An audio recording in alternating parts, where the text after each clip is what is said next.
Bonjour à tous, bienvenue dans votre émission 6 minutes chrono, le rendez-vous quotidien de la rédaction de Lyon Capitale. Aujourd'hui, on va continuer notre série immobilier quartier par quartier. On va sortir de Lyon. On va essayer d'analyser le marché immobilier de Villeurbanne, qui est souvent avec un peu de snobisme vu comme le 10e arrondissement de Lyon par les Lyonnais. Mais c'est pourtant la 20e ville de France. C'est aussi, elle a quasiment la même démographie que Grenoble. C'est une ville importante et dynamique dans l'Est lyonnais. Et pour en parler, nous recevons Éric Gallet, qui est directeur de deux agences Stéphane Plaza, une à Lyon 3 et une à Villeurbanne. Merci d'être venu sur notre plateau, Éric Gallet. Merci de votre invitation, Éloi, et allons-y. Rentrons un peu dans le vif du sujet. Quelles sont les principales caractéristiques du marché villeurbanais? Qu'est-ce qui le distingue de celui de Lyon? Alors c'est un peu l'histoire, parce que Villeurbanne était un petit peu le côté populaire, ouvrier de Lyon. Lyon a essayé à un moment de faire en sorte que ce soit le 10e arrondissement. Puis une résistance de la part des Villeurbanais, de dire non, on est Villeurbanais, on restera Villeurbanais, on ne sera pas Lyonnais. Donc ça s'est fait comme ça au niveau de l'histoire. Et puis c'est vraiment à côté parce que globalement on touche Lyon 6, on touche Lyon 3, on va même de l'autre côté du périph', puisqu'on va sur Vaux-en-Velin, on va sur la Soie. Et il se passe plein de choses sur Villeurbanne, surtout depuis une dizaine d'années.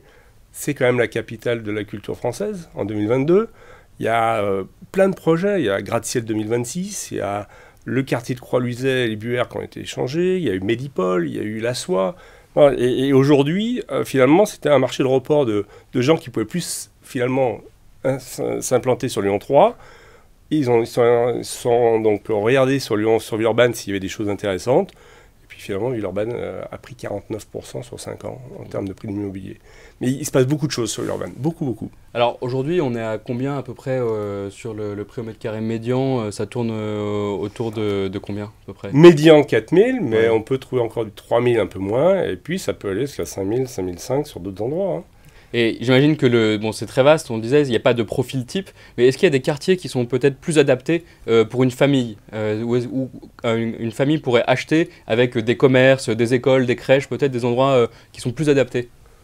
Ouais, c'est une question de budget avant tout. Je veux dire, il y a des familles qui pourront aisément investir à 4, 5, 6 000 euros le mètre, d'autres moins. Donc pour répondre, puis c'est très, très varié, puisqu'on a aussi, alors contrairement à Lyon, on a aussi un marché de maisons.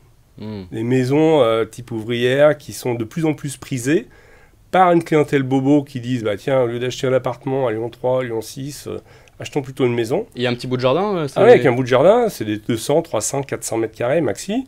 Donc il y a ça qu'on n'a pas sur Lyon. Et puis donc il y a des quartiers... Juste simplement, c'est un marché qui part à combien? C'est quoi le ticket d'entrée pour une maison à Villeurbanne? 400 000, mais 400 000. Après derrière, ils sont prêts à mettre 150, 200 000 de travaux pour arriver à 600 000 en tout de projet. C'est très prisé. Il y a quartier des Poulettes, quartier, on va dire, ne serait-ce que le Bon Coin, où il y a ces maisons-là, qui sont des anciennes maisons un peu ouvrières, toutes mitoyennes. C'est très demandé, très très demandé. Et ça, on n'a pas sur Lyon, ça.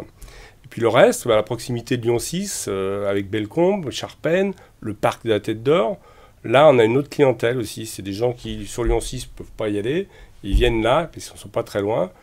Puis on a la chance d'avoir aussi le métro, le tram, le T6. Non, ça bouge beaucoup C'est sur bien Villeurbanne. desservi. Est-ce qu'il y a, on parlait de ticket d'entrée tout à l'heure, quel est le plancher, à partir de combien on peut acheter à Villeurbanne, dans l'endroit quel est l'endroit qui est le plus accessible finalement au logement? C'est une question qui est aussi liée au contexte, où c'est très difficile de se loger dans la région lyonnaise en ce moment, même si les prix baissent un petit peu. Il y a quand même une tension. Quel est l'endroit qui est peut-être le plus accessible? Plus accessible, c'est plus on va s'éloigner du centre, plus on va aller vers le périph'. Donc là, on aura plutôt des prix accessibles. Quand je parle de ça, je pense de Croix-Luiset, de Cussey, du Bon Coin, voire même si on franchit le périph', on ira à la Soie. Là, on trouve quand même quelque chose qui va permettre aux familles les moins aisées de pouvoir se loger, tout en étant quand même proche du centre de Lyon, quoi. Je comprends. Donc, voilà. Et est-ce que, alors maintenant, on parlait un peu aussi de la baisse des prix qui touche alors Lyon en ce moment, de quelques pourcents, ce n'est pas un effondrement, c'est simplement peut-être un rééquilibrage. Est-ce que Villeurbanne est aussi concerné par cette tendance nouvelle depuis quelques mois, qui ne s'était pas arrivée depuis une dizaine d'années tout de même? Alors, on le voit surtout sur les biens qui dépassent un certain niveau. Alors, sur Lyon, c'est plutôt au-delà de 400 000. Sur Villeurbanne, c'est au-delà de 300 000. Ça commence à être un petit peu tendu. On a moins de potentiel d'acquéreurs. Les acquéreurs sont plus méfiants, sont plus déstabilisés déjà. Puis, bon, une augmentation de taux, on la voit, mais on est encore, je pense, à s'attendre à une augmentation supplémentaire. Donc, par rapport à ça, il est clair que c'est un marché qui est quand même assez, malgré tout, déstabilisé par rapport à ça.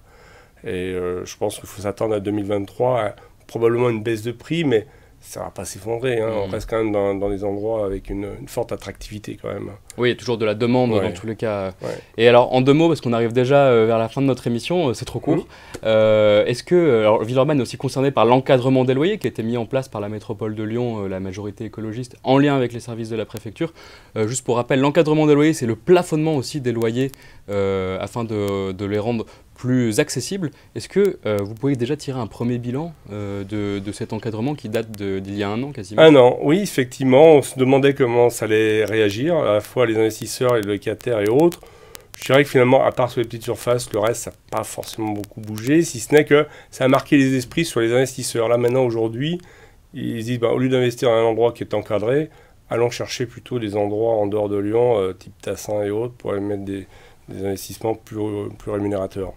Merci Eric Gallet d'être venu sur notre plateau, ce sera le mot de la fin. Ouais. Quant à vous, je vous remercie d'avoir suivi cette émission. Vous pouvez retrouver plus de détails sur le marché de l'immobilier de Villeurbanne sur le site de l'actualité lyonnaise, lyoncapital.fr. À très bientôt.